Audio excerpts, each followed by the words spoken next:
Die Zeit ist reif, Freunde. Reif, um endlich herauszufinden, wer eigentlich dieser geheimnisvolle Odin sein soll, der uns ja irgendwie schon erwartet. So, Schlüsselkarte Level 1 benutzen. Und da steht er bereits vor uns.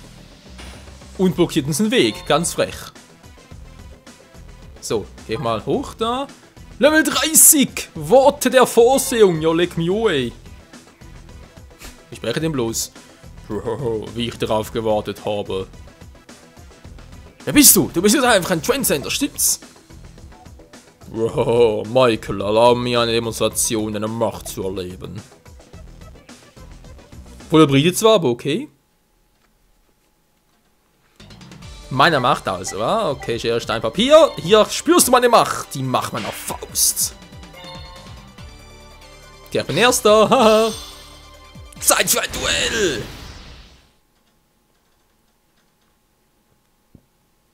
Ich zeige dir, wo dein Platz ist. Voller Schwert ist klar. Hallo? Musik? Nicht schlecht, nicht schlecht. So, dann zieh ich mal. Wieso ist die Musik so seltsam drauf?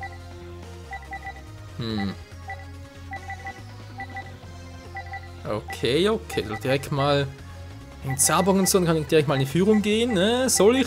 Nee, soll ich natürlich nicht. Ich rufe Breaker, den magischen Krieger, im Angriffsmodus. Tschuck. So, kleines Power-Up. Jetzt noch eine Karte verdeckt. Du alter Odin-Schrotthaufen und beende meinen Zug. Das ist einfach ein Typ, der in einer Rüstung drin steckt. Keine Ahnung. Dies, Michael, wird dir die Augen öffnen. Eine verdeckte Karte. Achso, eine zweite. Ja, deswegen, natürlich. Die Augen öffnen, ganz klar. Mystischer Weltraum-Taifun, aktiviere dich.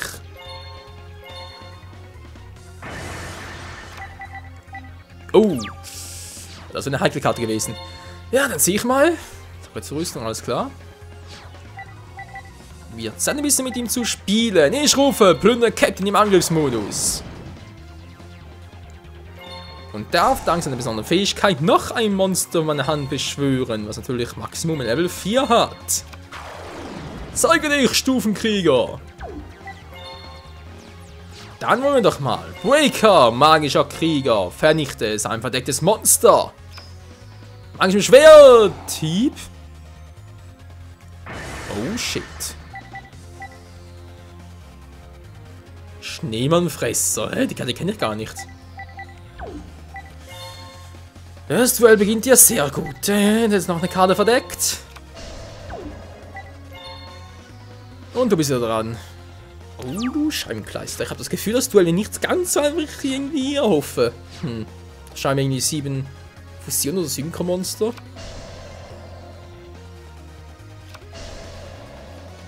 Versuch mal, ob du dagegen vorbei. Alter, was ist jetzt eben nur Karten verdeckt? Was soll denn der Mist?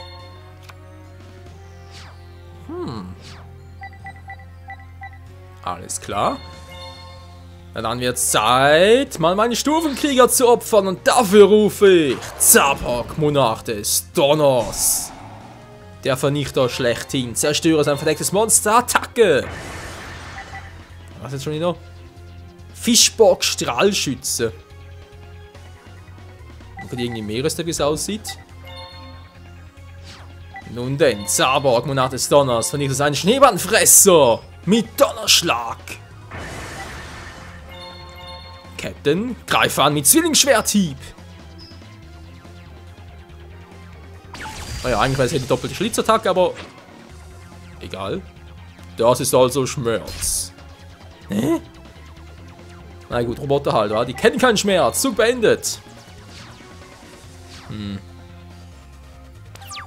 Also entweder wird das Duell grausam schwierig oder aber er testet mich echt nur und spielt bloß auf Verteidigung. Mein mächtiger Speer, Gungia. Oh oh. Das könnte wehtun. Was zum... Ich rufe Fischbock, Strahlschütze. Okay, schön für dich. Oh, Schrei der Untoten. Jo, leg mich away. Zeige dich, Mein Schneemannfresser. Hä, wieso ist so ein schwaches Monster im Angriffsmodus? Das bringt doch gar nichts. Was? Also verarschen.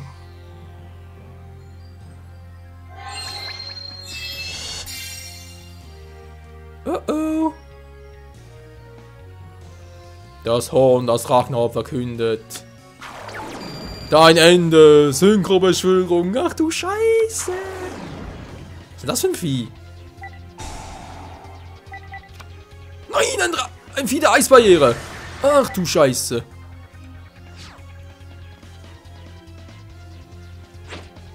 Ich zeige deine Grenzen. Gummidrache der Eisbarriere. Ach du Scheibenkleist. Ja, die Synchromonster kennen leider auch. Die Eisbarriere-Monster. Nein, mal ganz coole Viecher. Oh. Ja, und jetzt? Meine Vogelschau ist natürlich immer eine gute Idee. Erstmal geht der Captain in Verteidigungsmodus, dann setze ich. Da mache ich natürlich auch nichts mehr. Wenn ich die kann jetzt aktivieren, dann ist natürlich das Problem, dass dann eine Route Schrei der Untoten zurück in seine Hand geht und dann kann er sie noch einmal aktivieren. Das will ja keiner. Dann rufe ich noch Gaia, Ritter der Finsternis im Angriffsmodus. Ohne Opfer. Du Opfer, hey.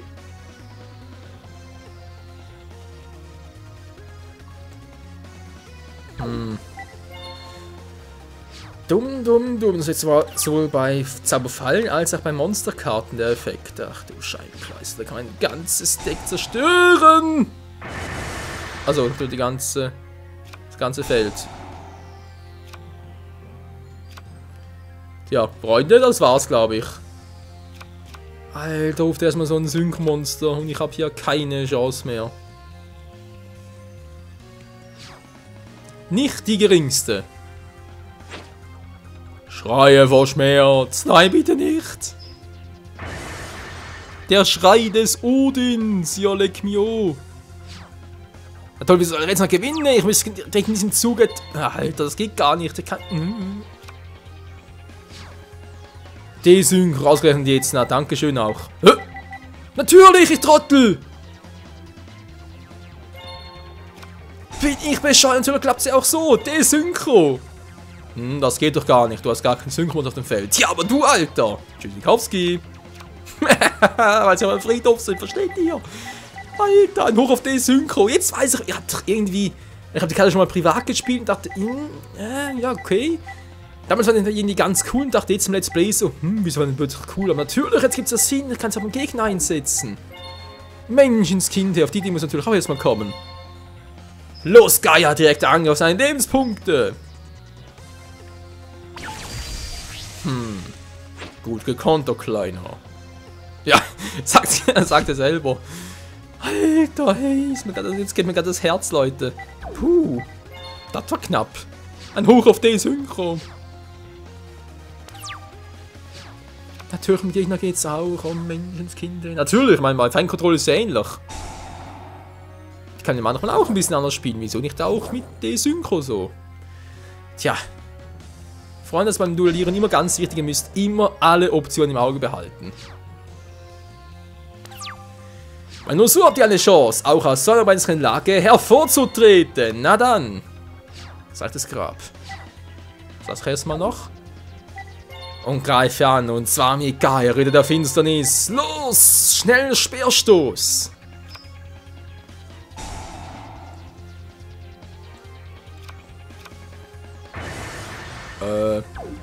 Okidoki. Und beende meinen Zug. Ja, Leute, ich will ein bisschen aus der Reserve locken, wenn ich ehrlich sein soll. Komm schon, Odin, komm schon. Ich muss eigentlich annehmen, dass ich 2 Monster auf der Hand halte. Zeig's mir, gib's mir. Geh! Was geh? Ist ich denn weg oder was? Stacheliger Gilman. Oh. Ich zeig deine Grenzen auf. Was, schon wieder? Langsam langweilig. Aua. Du Penner. Zug beendet. Ja. Hoffentlich auch mal. Autsch. Das weh ist. So. Nicht schlecht, Herr Specht. Dann aktiviere ich mal meine nette kleine Zauberkarte Wellenbewegungsdiffusion. Oh, die Karte kann ja ganz übel werden, Alter. Was denn? Du kontrollierst erhalten 400 Angriffspunkte. Also plus der, genau 500 war. Das heißt 900. Alter, ist das ein Effekt, hey. So. Jetzt die Karte noch verdeckt und rufe Geier des dunklen Windes. Noch einmal. Tja, Alter. Reingelegt. Los, Gaia, greif an und vernichte sein Monster. Seine dämliche Seeschlange, der stachelige Gilman. Das willst du mir büßen. Also, Odin, hey, was ist das los in der Maske? Zug beendet. Was hat der Typ bloß vor? Und seine Strategie hat zwar mittlerweile Intus, da schon. Was bringt das jetzt groß? Er hat doch bereits. Er hat doch bereits eine Feldzauberkarte. Was treibt der Trottel da? Wie auch immer, ich darf ihn unter keinen Umständen zurück ins Duell lassen. Nicht noch einmal! Jetzt ist langsam mal ganz nice. Ich aktiviere die Zauberkarte Verstärkung für die Armee. Hol meinen Krieger aus meinem Deck direkt aufs Blatt.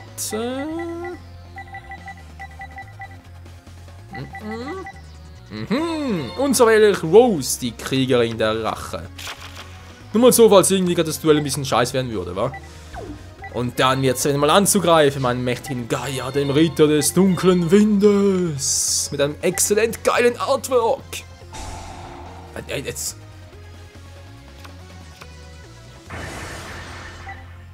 Also langsam nervst du echt, Kumpel. Nun rufe ich halt Rose, die Kriegerin der Rache, im Angriffsmodus.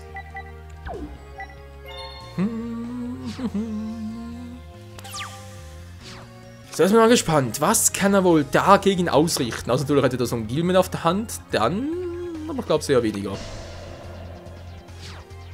Nö, kein Gilman, aber ein Chillman.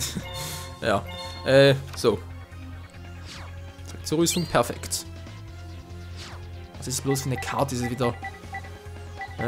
ist man zu riskant, Freunde, ist man zu riskant. Ich setze eine Karte verdeckt. Ja doch, wieso nicht? Und rufe wieder mal Geier des dunklen Windes. Er kommt immer wieder, Freundchen, immer wieder. Wir schön auf die Fresse kloppen. Geier, Angriff! Was zum... oh. Scheibenkleister. Nein, meine Rose, die Kriegerin der Rache. Oh. Nicht schlecht, Kleiner. Ja, schon gut. Nee, damit lass ich mal. Nicht, dass ich ihn noch in die Hand spiele und ihm bei seiner Synchro-Beschwörung schon wieder helfe. Das wäre ein bisschen sehr übel.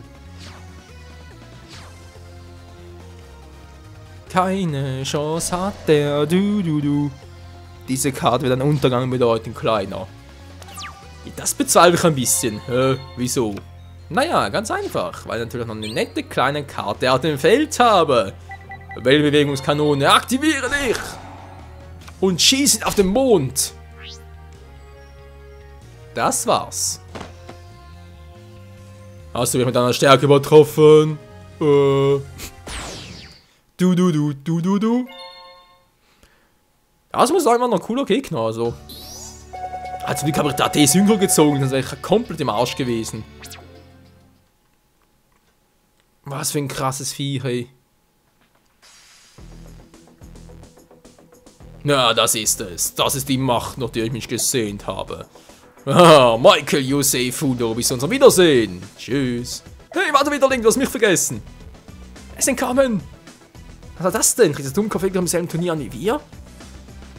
Wer weiß, aber jetzt sollten wir uns besser beeilen.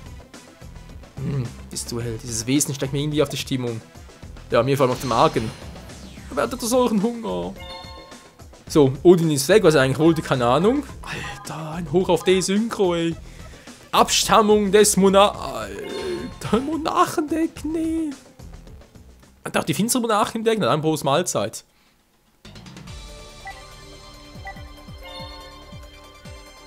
Junge, Junge, dass ich den Synchro mal so aktivieren würde. Aber muss schon sagen, unser Deck ist wirklich ein Allround-Deck. Das kannst du in jeder Situation einsetzen.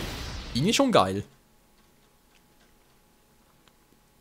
Ist ja nach wie vor nicht ganz perfekt, das gibt natürlich gerne zu. Und trotzdem ist es auf einem guten Weg. Also wenn es mal zusammenfallen kann, das sind schon ziemlich die besten. Ja, wenn wir schon dabei sind, beim Thema.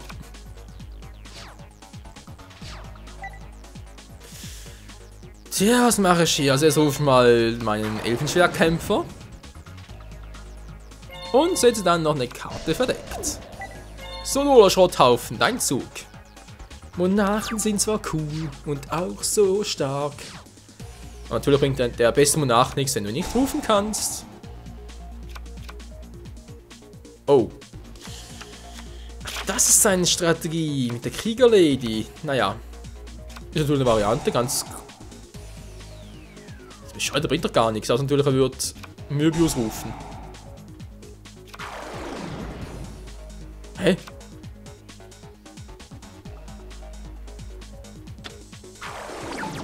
Ja, und er macht's auch. Er ruft Möbius, den Frostmonarch. Na, servus, Kumpel.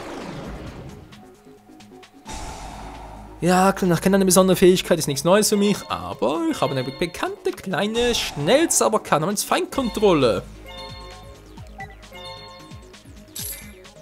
So, auf den bloß nicht angreifen, weil das wäre jetzt nicht gerade sehr cool. Zumal sie gar keinen Schaden macht.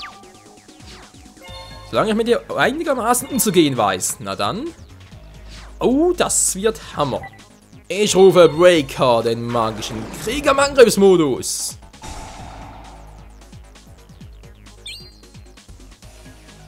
Sehr schön, und dann greife ich an mit Breaker, und zwar dann Möbius, den Frostmonarchen. Jetzt wird schön eisig. Auf dem Friedhof. Schön, schön, schön. Dann setze ich noch 2 Karten verdeckt. Und bin mein Zug. Wieder einmal. Fürs Erste. Wie auch immer. Ja, bin gespannt, wie lange das dauert, Leute. Ich denke mal, Monarchendeck. Kenne ich bereits ziemlich gut. Kostet 1000 Lebenspunkte. Genau, sie hätten sicher für Zauber oder so etwas opfern. Auch das wird dir nichts bringen. Was? Er ruft nicht Zauberbock? Ist bescheuert oder was?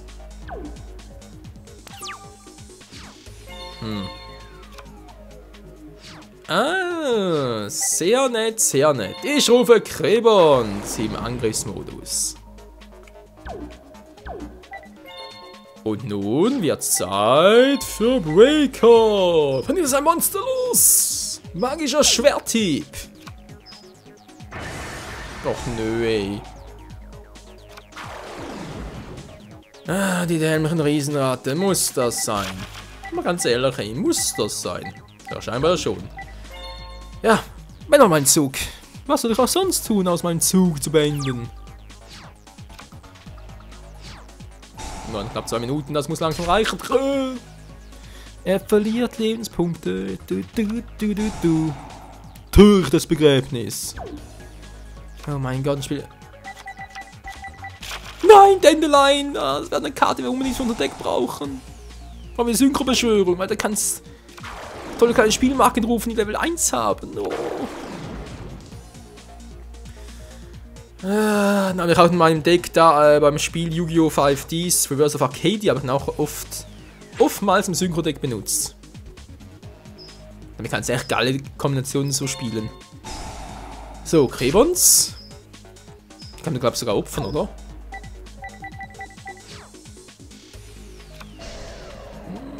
Yep. Also sprich danach. Nicht im gleichen Zug, aber danach kann's. Also große Vorteil gegenüber anderen Spielmarken, zum Beispiel Sündenbock und so. Oh, der Trickreiche. Na, servus, Kleiner. Na, dann werf mal eine Karte ab und rufe den Trickreichen im Angriffsmodus. Meine Monster sind so cool. Ich will bereits Level 7 Monster rufen. So. Aber bloß welches? Ihr könnt ihn rufen. Naja. Bin momentan nicht wirklich. Ja, geht schlecht. Die beiden könnt ihr rufen, aber wieso auch? Die gehen sowieso nicht. Schwarzen Rosenach, aber ohne die Pflanzmonster auf dem Feld wäre ein bisschen sehr doof. Nee, das reicht schon fürs Erste. Trickreicher, greif an und vernichte bitte schön seine Riesenratte. Beiß ordentlich drauf zu. Verdammt. Er verliert weitere Punkte. Und noch eine kleine Riesenratte will es natürlich zu uns gesellen. Tja. Wenn er unbedingt so möchte, kann er haben. Breaker! Für seine zweite Riesenratte. Beziehungsweise seine dritte bereits. Ist er bereits die dritte. Ja, was machst du jetzt? Eine Kriegerlede einöde, natürlich. Wie kann es anders sein? Alter, bist langsam ziemlich öde, weißt du das? Spielmarken und tschüss. Trebons. Jonglierspiel der Finsternis, genau, sagen wir Attacke mal so. Also im Attackennamen da findet man ja wirklich, also, war eine gute Fantasie. Macht ja auch voll Spaß, muss ich ganz klar zugeben. Aber kein Transcend, wenn ich gleich mal einen Monarchen rufst, dann hast du ein kleines Problemchen. Tja, hat er wirklich bald. Eine verdeckte Karte. Auch das wird ja nichts nützen, überhaupt nichts. Ein Giebrecher, sehr schön. Es ist eine Karte verdeckt und aktiviert die besondere Fähigkeit meines Breakers. Tja, das wird ganz, ganz schön wehtun. Was? Wieso? Ja, guck mal, au! Oh, Königlicher Lasse, alter Schwede.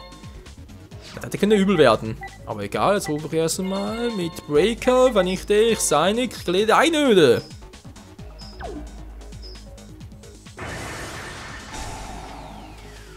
Ja, und nun ruft es noch eine und er ruft noch eine. Wie könnte es auch anders sein? Langsam richtig lehnen, Kumpel. Trickreicher, greif an und vernichte ihre Kriegerlede und natürlich seine. Also weiß nicht, vielleicht ist sie auch weiblich, der Transcender, die Transcenderin. Ist ja scheißegal, hey.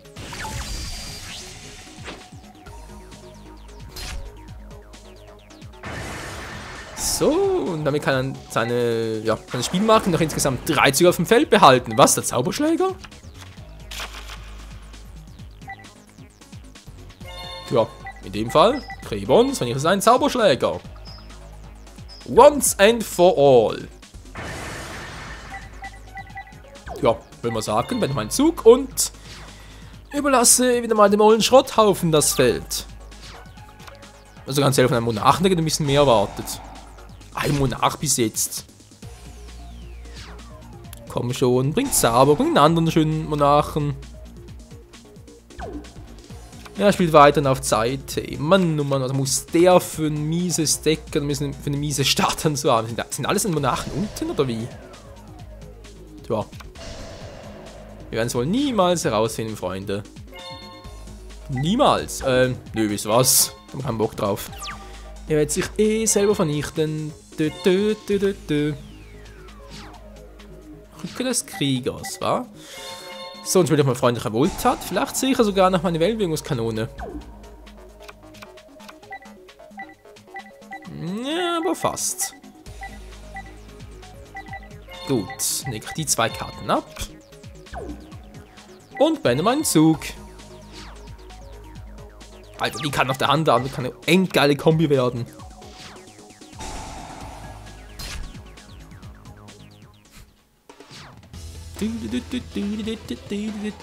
Ah, jetzt macht das Fängnis. Jetzt kann ein Monster rufen.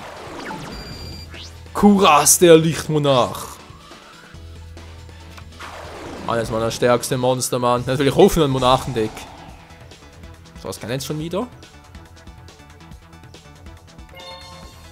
Okay.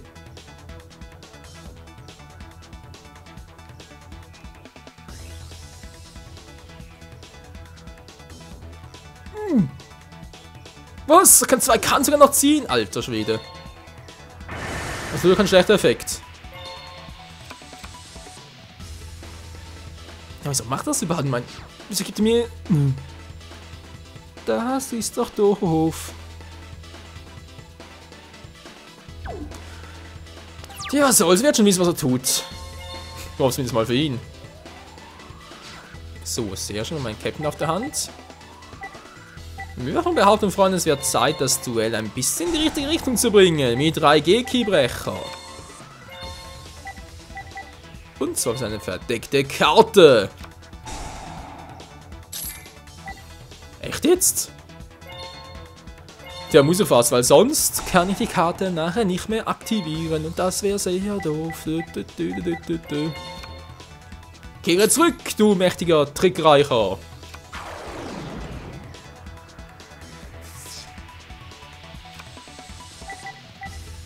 Wisst ihr was, Leute? Ich hab keinen Bock drauf.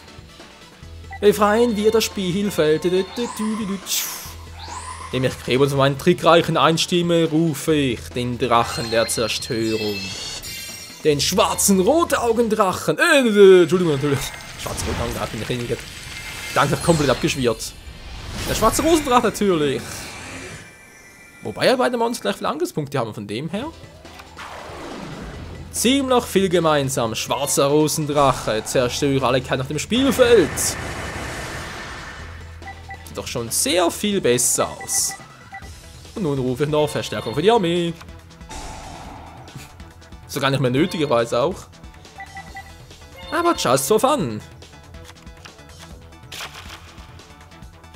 So. Und nun? Blöder Captain. Ruf deinen Bruder aufs Spielfeld. Komm her, Bruder, beenden wir das Duell. Cool.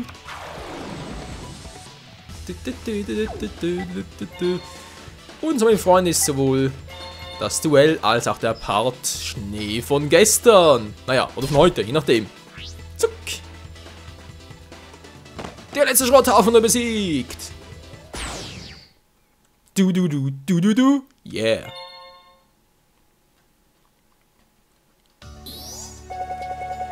So, ein paar neue TPs, sehr geil. Und wie sieht's jetzt aus? Boom! Ich hab's geschafft, ich bin Erster! Bitte, was ist das, eine neue Puppe?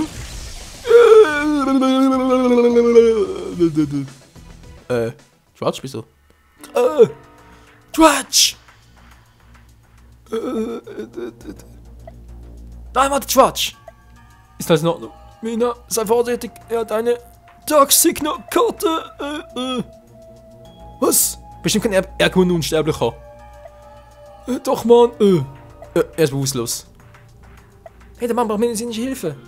Ja, Sir. Josei, ein Erkund Unsterblicher. Wie im Kampf gegen Kellin? Ja, genau. Die stärkste Karte, die einen Dark Signal benutzen kann. Aber warum? Also, Surtur ist ein Dark Signal?